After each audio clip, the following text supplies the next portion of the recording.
Dear friends, I think that most of us, Ambassador Ross, welcome. Excellencies, President Ilves, former Foreign Minister Gabrielius Landsbergis, Excellencies, I'm very happy to be here with you today all together, because we are doing something out from the box, as Estonians are normally doing, all together. And as you know that the last June in Porvoo, CBSS foreign ministers agreed to put together the paper or the report for the CBSS future, because the security situation has changed in our region a lot, and this organization has been very important during the years, but we need a new focus. And we decided all together to find the process and to find a high-level vice person who is going to prepare the process and the report. And Estonia is currently the CBSS president country, so we got a task to fulfill. But instead of one vice person, we actually found two of them, and they're sitting in front of you.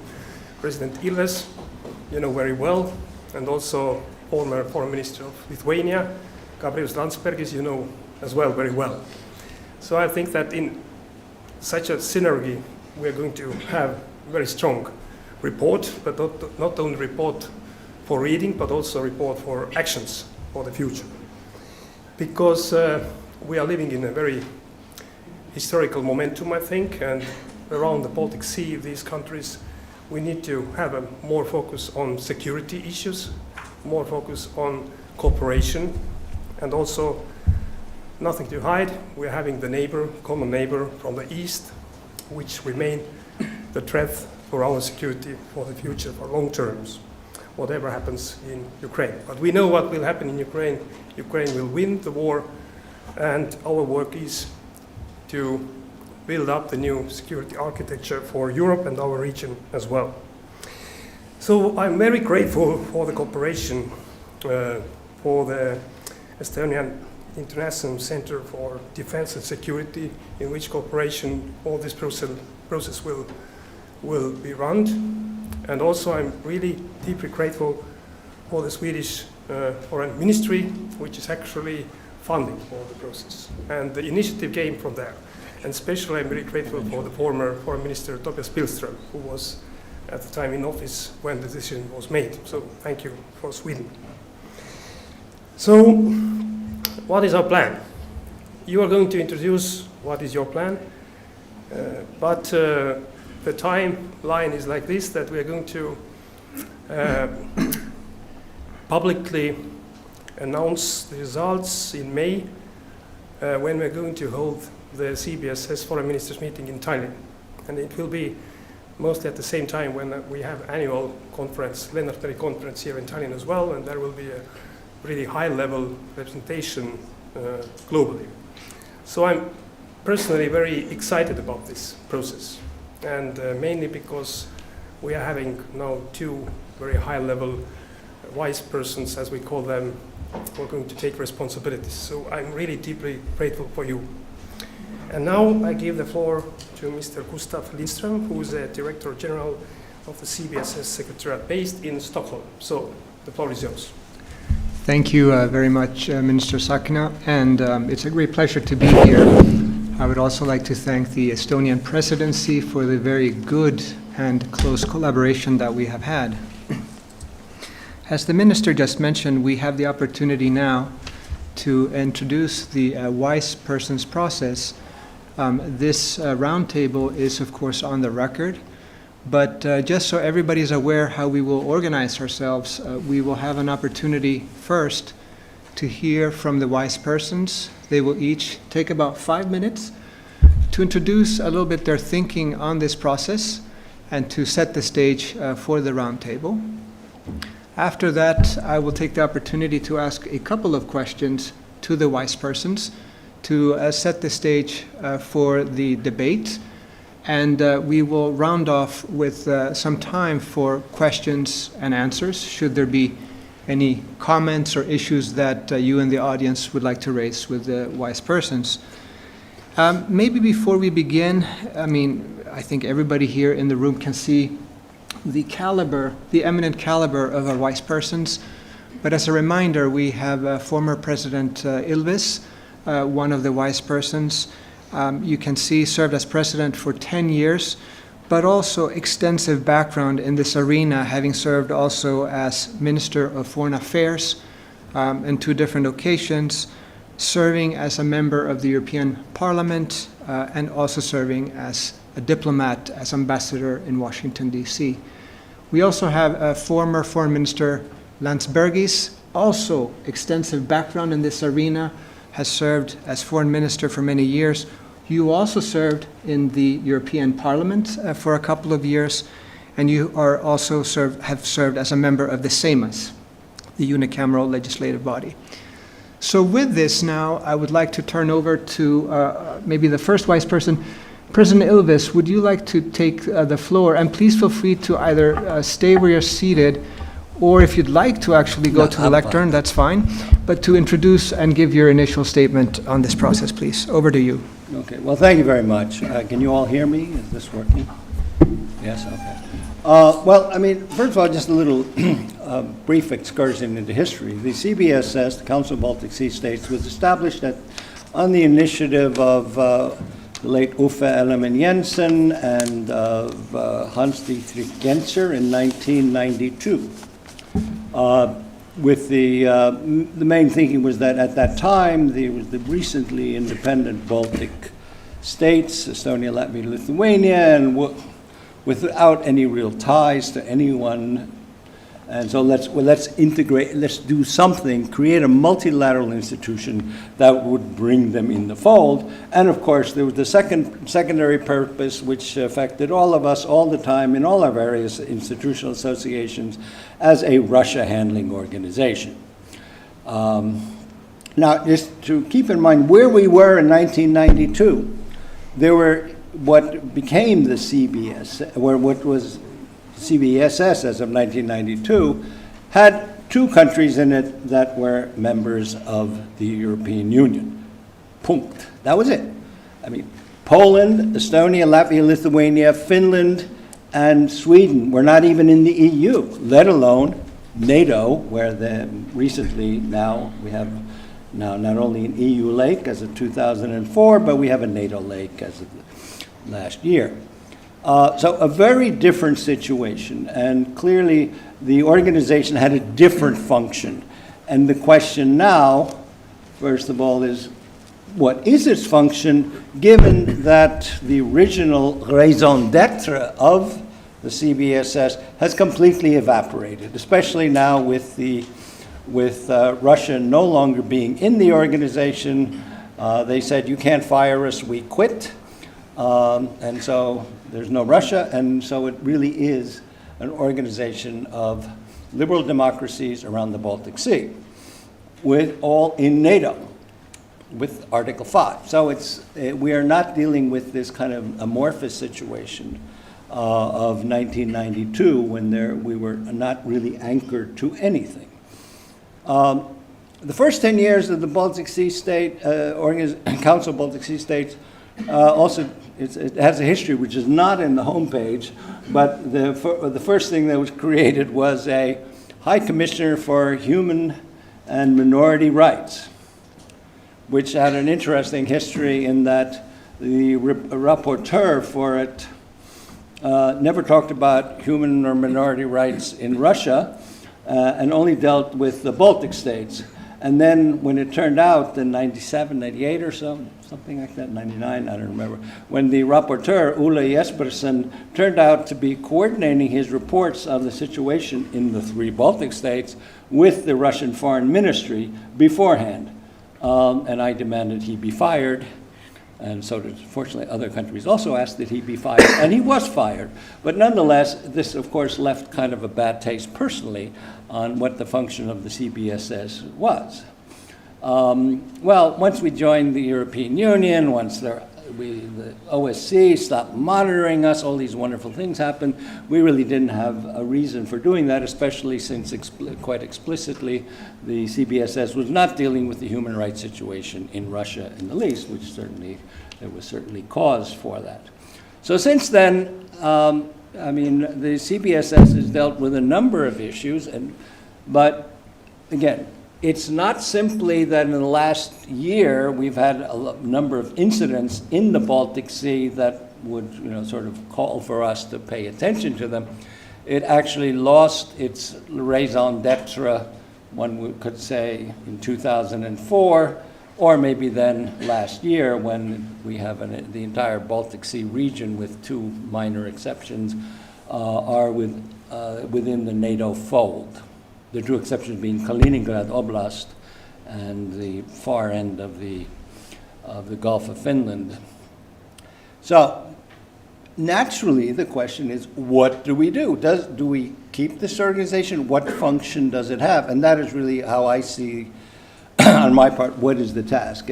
There are a number of things that the CBSS does.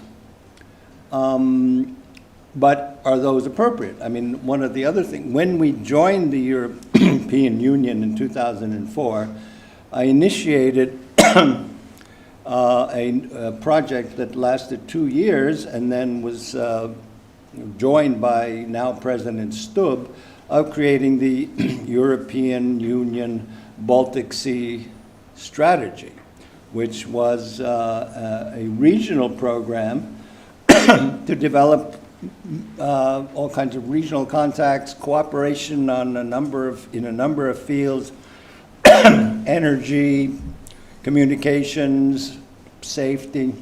Now the question is, we have the United Union. One second. We have the EU program dealing with some of these issues. We have the CBSS dealing with some of these issues. Where there is overlap, what are the functions of the EU Baltic Sea Strategy? What are the functions of the Council of Baltic Sea States? Which ones are best handled by which? Certainly, there might. I mean, we know that at least in the case of the European Union, the amount of funding available is far greater than the rather zurückhaltend or modest funding of the CBSS. So we have I at least, have no preconceived notions of what we should be dealing with, but I wanted to lay out the kinds of things we have to look at. And so the possibilities can be broad. They can be from, there's no need for this at all, and we can sort of offload it and outsource it to the EU or to something else, to we have to restructure and refocus the whole thing on something else. And those are the issues we'll be looking at, especially given that, well, I mean, anyone who reads the news knows that there's a lot going on in the Baltic Sea. It's as opposed to the Soviet period when it was the Sea of Peace. At least, what is it, More Mir, or whatever it was. Anyway, it's not actually a Sea of Peace these days, as we know. And so what would be the function of the CBSS there? What would be the function of the Nordic Baltic 8? And then we have the Nordic Baltic 8 covers all of the areas except for Poland and Germany. I mean, these are all the various facets of the organization that we have to take into account, and then perhaps come up with some wise decisions, which that will be up to him. So thank you.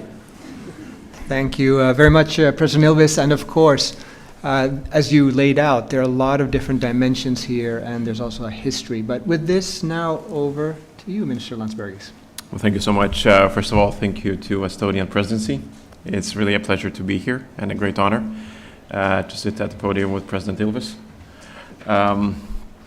Well, when it comes to reports, we have a difficult task at hand, because now it's a time where it's a quite in fashion to issue reports, and I've just returned from a discussion where we discussed Niinistö report and Draghi report, and the person in the hall said, you know, I was reading Draghi report and I remember that was exactly the same report in 2008 and 2001. So that means that, you know, you write something and then, you know, eight years later somebody just rewrites the whole thing, and because nothing else happens. So we are, you know, we have a task where we would try to make sure that this time something happens. So with this, we will set out also not just to share our insights and knowledge and wisdom, but also to hear, you know, where the countries are. And I'm glad that we had just this chance today to talk with Minister Tsahkna about Estonia's priorities for, you know, going further to the future, and I hope that we will be able to reach out to all the countries in the region. You know, just to chime in to what President mentioned about a very different times. So incredibly, I mean, the times changed not just, you know, with Russia out and Finland and Sweden joining NATO and the whole region becoming way more securitized, but also the way that other institutions work. How much has actually moved from national level or bilateral level into EU institutional level? How much is already being handled by NATO? That's a very different scenario. Currently, that, you know, take 20 years ago. Then very similar thing is happening also with just the way that region works itself, the way that region works. When we were joining EU, you know, we were newcomers, Baltic countries. The future was rather uncertain as to where we will end up, and there were multiple paths that we could have taken. And we see that the countries progress with different speeds and end up in quite different realities. Now I can tell that, especially after Russia's invasion of Ukraine after 2022, the region looks very different also from that perspective. There is way more trust in the region, especially if you take, for example, the way that, you know, relations work between the NBA. You know, the way that information flows, the way that information is shared and institutions do share information. So it's no longer just political, it's way more institutionalized than ever before. And in NBA, in that turn, I have to stress, works without even a formal secretariat or structure. That means that it's just understanding between countries that works without a formal agreement, treaty, secretariat or whatever. Just we can work, we're able. So as the President laid out, the question is, what should work where? Which parts of our cooperation should work in EU under EU's umbrella? Which one would work in NATO? Which ones would work bilaterally? Are there things where we would need to kind of review the current legal environment and maybe strengthen part of our regional cooperation outside CBSS? So these are the things that we really require a review. From my experience as a minister and having, you know, participated in the last couple of CBSS meetings, especially after the war broke out, I can tell that the biggest added value was the security debate that we had among the ministers. This is the #1 topic that the ministers were eager to discuss and formulate a position as much as that was possible. So at least my current thinking that this is the part of the CBSS cooperation that brings the most value, has to be preserved and probably strengthened in ways that we will have to figure out how. Bringing in NBA, which already have a very good cooperation among themselves, but bringing closer Poland, which with a very security-driven approach towards the Baltic Sea, you know, lots of leadership and power within the EU, and also getting Germany closer. You know, with their very wide-ranging responsibilities within the EU and in general, you know, global security environment, bringing them closer as a country who has a very particular responsibility in the Baltic Sea region, which is For us, it's quite wide. For them, it's probably way smaller than their map, that they would draw their map. But then again, responsibility is there, and I think that there is a need for way more convergence than we had the ability to achieve until now. So once again, grateful and a real pleasure to be here. Thank you so much. Thank you, Minister Landsbergis, also for laying out from your experience some of the issues that you felt were very valuable in the different formats, but also the fact that things have been institutionalized quite extensively over the past couple of years. Before I begin with some questions, I think... I just want to add one thing. I mean, we can also think a little more creatively about the CBSS in a different context. This is something we will be looking at. I don't know what the answer will be, but certainly if you look at configurations of interests, we can say that in the security field we have Jeff, which brings in the UK. Now, just the past week, the UK has signed a treaty with, correct me, is it a treaty, Mr. Ambassador? Treaty, yes, with Poland, again on security. So it means that there's a country that is not in the CBSS that is very involved in the processes in our region. So what, for example, in the future would be, if we maintain the CBSS and don't sort of distribute it elsewhere, maybe one function is to have closer involvement with the UK. I mean, these are the kinds of issues that I think we have to consider. I mean, whatever the answers will be, that we'll figure out. But in any case, we'll try to be a little bit out of the box on this. Okay, thank you again, both of you. And I would like to maybe start with a question to get a lay of the land. Both of you have mentioned that we are facing a rather different Baltic Sea region today. If you could give a sense from your perspectives, what is the most pressing challenge right now that could benefit from a collective approach? Because there's no shortage of challenges and issues, but maybe some of them are better addressed through a collective approach. So would you have a top two kinds of things now, or top three, that you think, okay, these are things that we really need to pay attention to going forward? And maybe, I don't know who would like to begin, but if you could give a sense, please. Well, briefly, top one, top three is the same one, is Russia. It's funny that the CBSS, as President mentioned, was created in a way how to provide an conducive environment, let's call it, for engaging with Russia. And, trying to figure out the areas where we could be able to have at least some sort of a cooperation. Border control, child rescue, human trafficking, something that is, wouldn't provoke Kremlin, in doing something or saying something where we, could have a conversation. Now, basically, all of those areas are, due to their own actions and their own choice, are closed off. And if there's something where we would agree that now when the strategy of working with Russia has failed and is no longer needed, we need a strategy how to work among ourselves to defend from Russia. Mm-hmm. So in turn, the number one issue is Russia, the way that they behave in the Baltic Sea, the threats that they create. We can talk environmental threats, because most of them are actually created by them and by their shadow fleet that is, roaming Baltic Sea currently. How do we deal with the shadow war activities such as, torn cables or torn pipelines? How do we secure the infrastructure such as LNG terminals and other infrastructure objects around the Baltic Sea, where again Russia is the major threat?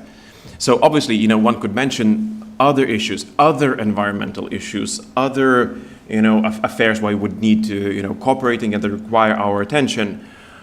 But look, I mean, number one, number two, number three, at least from my perspective, is still the major geopolitical threat that our region has further to the east that we have to, first of all, deal with, and then we'll have time for everything else. Okay. I would add to that, I mean, there are, under that broad rubric of security, I mean, there are issues, for example, how do you deal with UNCLOS, the United Nations Convention on Law of the Sea, which applies to all the world's oceans and all the seas, but we have a rather particular kind of sea here, the Baltic Sea, for both ecological reasons, limited exchange of waters, what happens, I mean, who is responsible for what? I would say one thing that someone needs to do, whether it's the CBSS or not, I don't know, but someone's got to deal with, are there specific aspects of UNCLOS that allow us or prevent us from doing things in order to deal with the threats that were and the issues that were presented by Minister Landsbergis. So, I mean, that's one area that, you know, right now there are all kinds of opinions. Maybe we should end up with a common position around the Baltic Sea on how UNCLOS applies to our sea. If I just may add, I just want to mention the same thing that President Ilves said, that during the last couple of years we have experienced a different interpretation, even inside Estonia, about the experts, about the maritime law. What can we do, what cannot we do? But around the Baltic Sea, I think that these experts and even the domestic law is very differently regulated. So there's lots of opportunities in already without changing these United Nations agreements, but we are not coordinating that. This is one thing. The second topic is about the hybrid attacks, or however we call it. It's not only under the sea, it is as well in our societies. In Estonia we have arrested more than 10 persons who were guided and financed and you know, organized by the Russian secret services. But we know already that it is happening all over Europe, but mainly in the Baltic Sea region. How can we deal with that in our societies? I'm not talking only about the military response or the secret service response. I'm talking about how in societies we are actually dealing with them. Because Russia is boiling us as you know, they're boiling the frog, in the meaning that, can you imagine if we list all these actions, the hybrid attacks in our region, within the last 3 years, and we have put this list like 4 years back, though maybe we would have called like Article 5 or 4 already. But now our reactions are lazy, maybe because we are used to live with that kind of things. So this kind of understanding and cooperation is very crucial as well. Maybe the CBSS will have this role.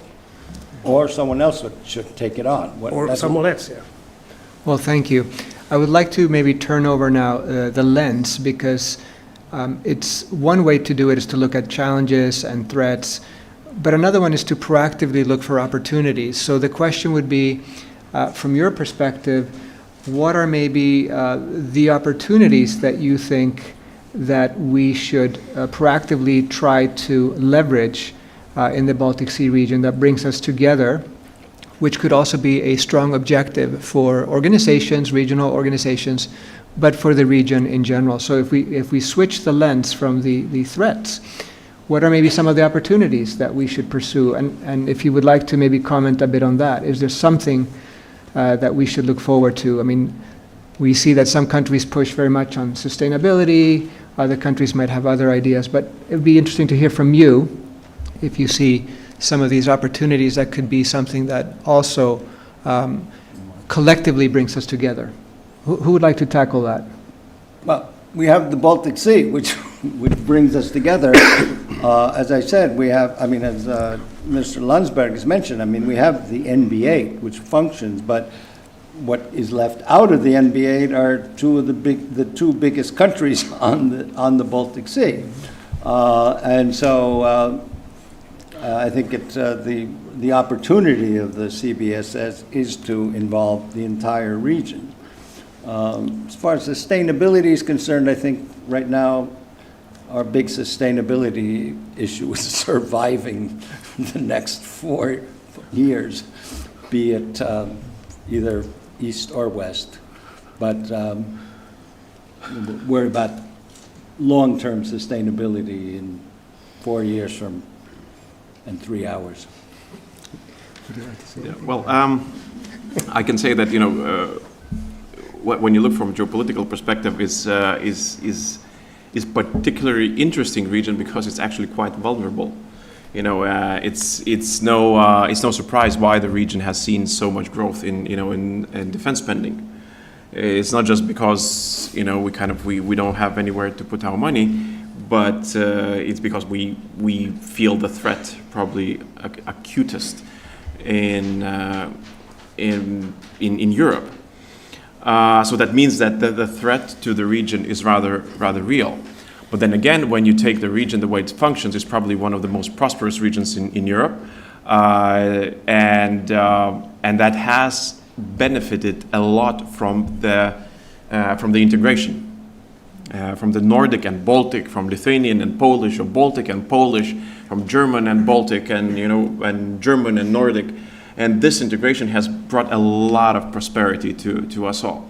So keeping this in mind, I think if we would be able to boost it into this new world of uncertainty and instability, geopolitical worries and anxieties, kind of stronger incorporation of the region when it comes to defense and security, much wider cooperation when it comes to cross-border issues, integration in energy-wise, connectivity-wise, roads and railroads and everything. I think that this could probably lead to the region, being not just one of the most, but actually the most prominent region in Europe, because we have all the potential, we have all the hardworking people, we have all the capacity, the universities, the ability to finance the projects, and still a lot of hunger.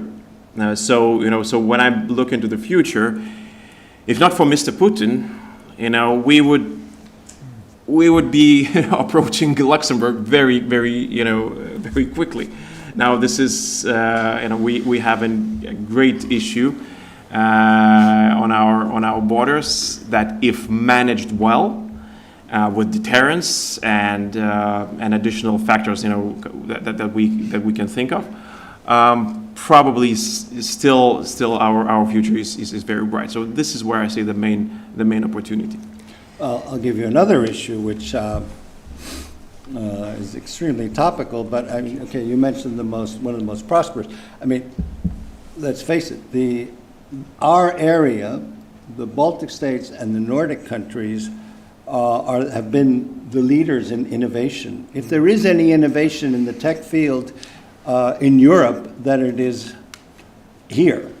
If you just look at what this region has produced, from Skype to Spotify, I mean, not to mention all kinds of other things.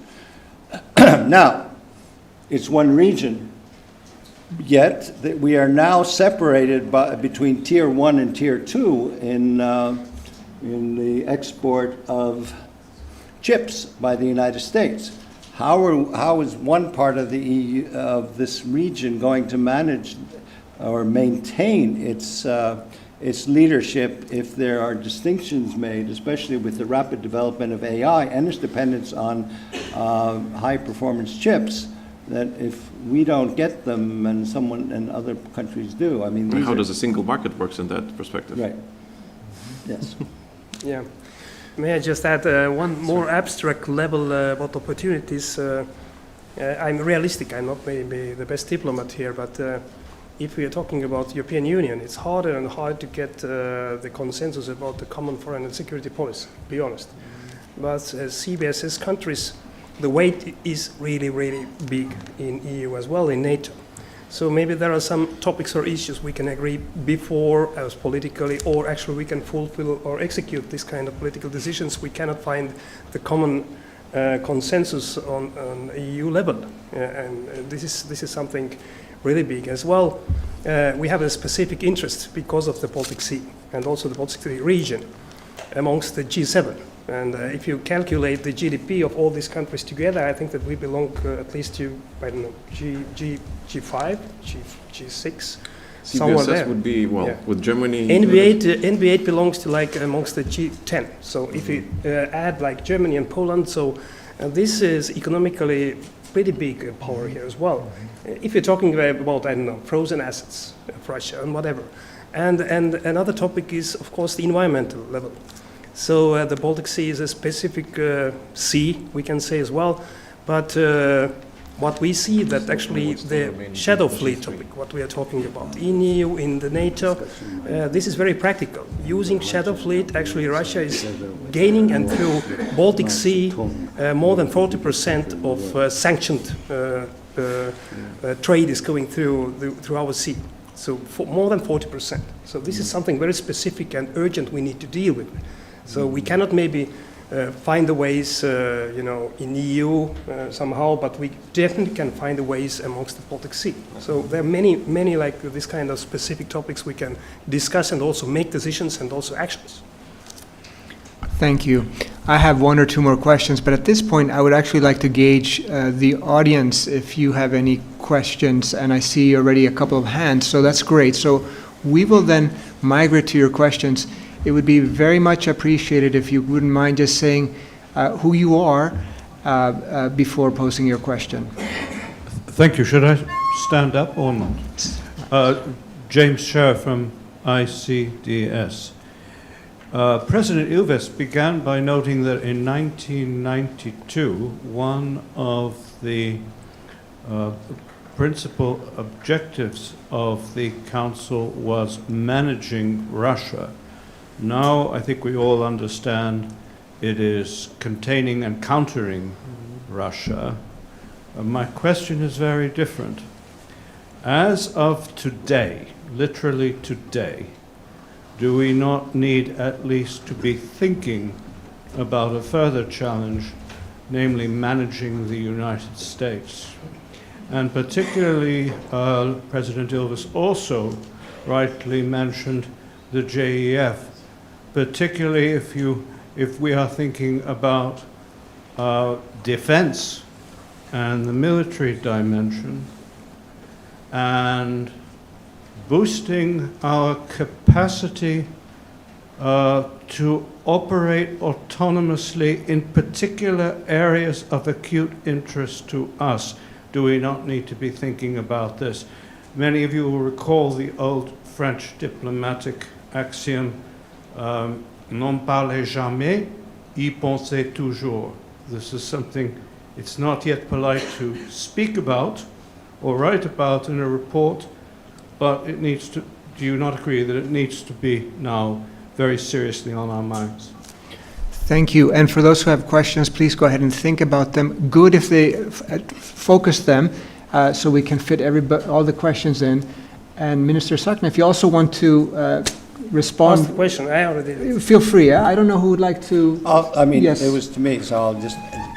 Well, yeah. Well, I guess we do have to think about it, but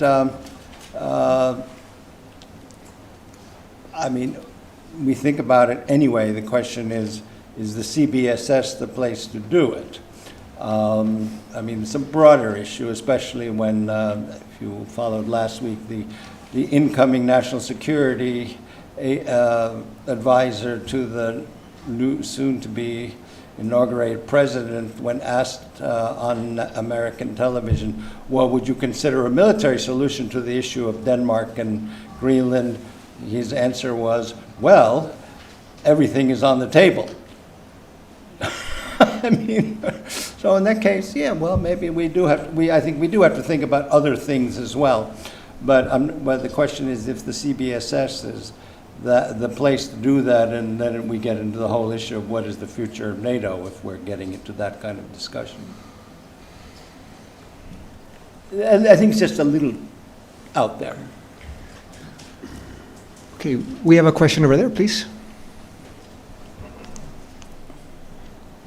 Thank you. My name is Karel. I come from the Estonian National Youth Council. Maybe it's a silly question, but there has been a lot of talk about Soviet or Russian shadow fleet. My question would be if CBSS is one of these places where to actually, come to the conclusion, maybe with the laws, or something that, I as a bystander who see it on media, it comes the question how many cables are going to be broken before the shadow fleet is, for example, contained. So the question is probably why haven't been the countries able to, agree on something that this wouldn't continue happening? Thank you. Would somebody like to take a crack at that? Why is a good question, but it is something new as well, be honest. This kind of, I hate the word hybrid attacks or hybrid, these are attacks, they are all like different. But if you see how many times they have happened within the last years or the decades before, though this is totally new thing. And you're totally right. I think that for the beginning, it was even the problem that we didn't share the information between us as a states, surrounding the Baltic Sea. It has been improved very quickly, but we have many things to do as well, starting from the legal parts and also opportunities, but also up to the practical capabilities, and of course CBSS won't be this organization maybe, but there is a NATO, there is EU, but CBSS is actually putting together all these nations who are surrounding the Baltic Sea, and this will be definitely one topic. Yeah. Well, another answer is that maybe some countries politically don't want it. There was a rather absurd and unfortunately simply reported story in the Washington Post this morning, about how anonymous experts are not convinced what they see in the Baltic Sea is really sabotaged. And then they have two people who are experts. One of them is the former chief of Finnish military intelligence, who says, well, clearly, how do you drag an anchor for 100 kilometers and they don't notice it? But the headline was, experts not convinced. Yes. And they were anonymous. So, now, anonymous people unconvinced means one of several countries who do not want the issue brought to the fore. And this has been, we've seen this before. In 2007, when we had massive cyber attacks, there were countries, I'm not going to mention them, but you know who you are, that said, no.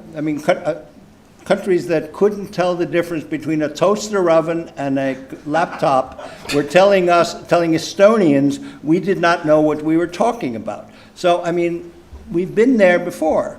And that all remained anonymous. This is anonymous. Well, sorry, folks.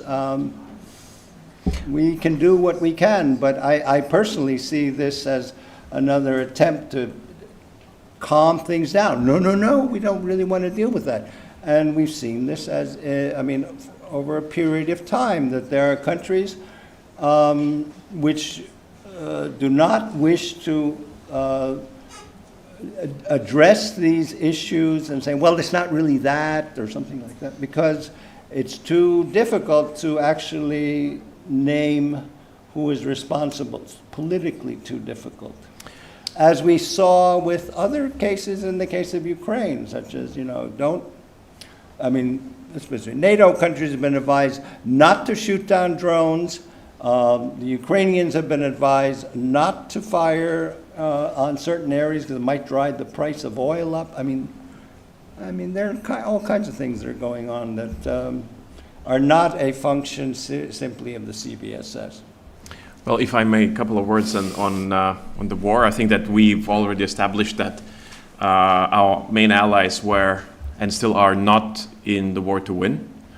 They are in the war to manage. And when the outgoing president declares that his biggest victory is that there was no nuclear war, well, then yeah. Then everything was done absolutely right. But we Ukrainians, first of all, and then we do feel the brunt of it. We carry the weight of it. So it's the whole de-escalation mode. Do not provoke. Just sit tight. Here I have to, but here as well, what is important to mention is that in some cases it is possible to escalate, but just in those cases that involve directly, at least from the reports, the public reports that I've seen, when those cases involve some of our allies.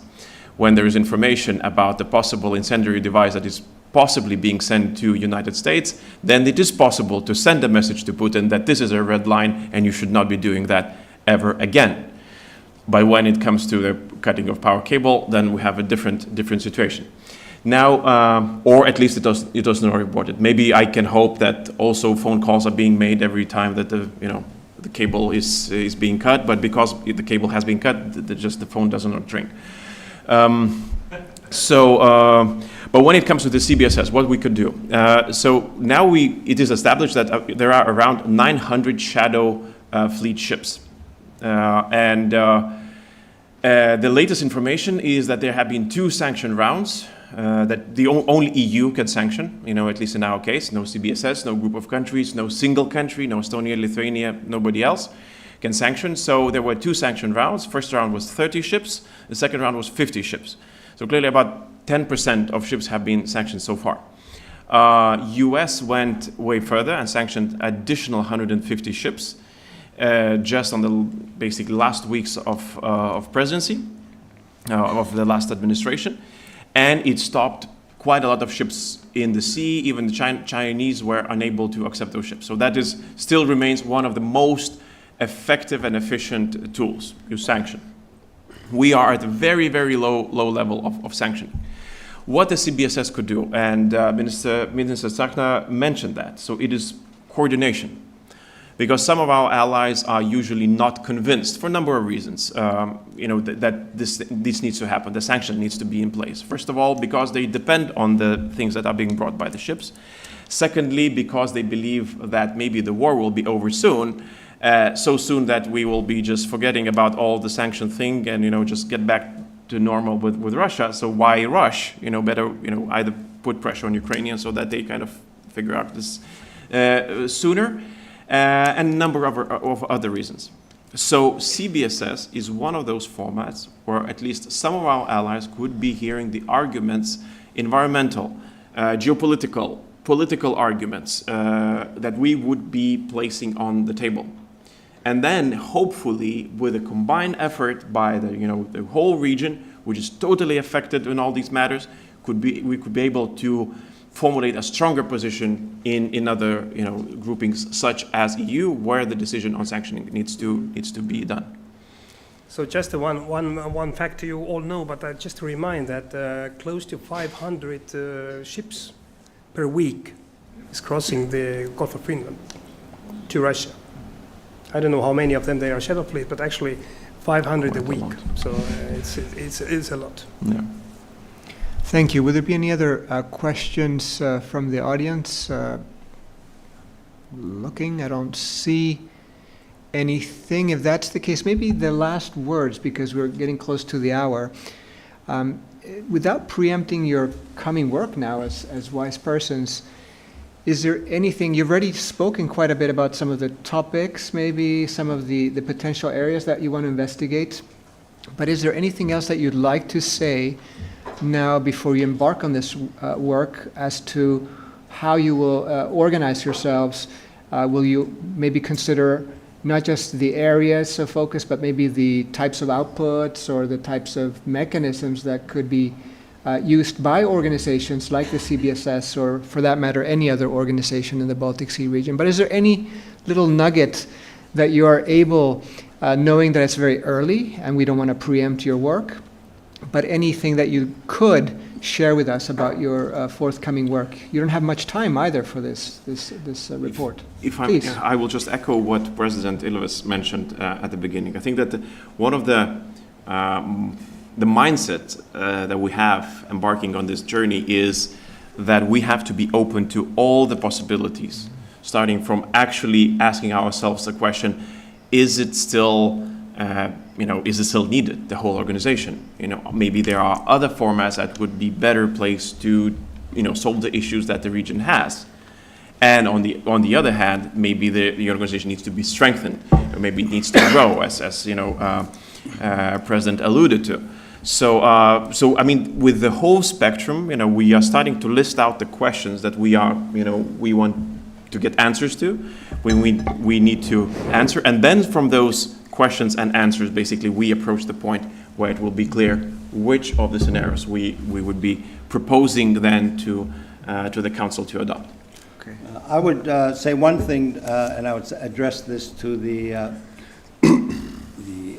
representatives of the countries of the Council of the Baltic Sea States who are in the audience, which is that we have been given a task to present a report officially on the 16th of May, with an additional task that the report be ready for review by April 16th.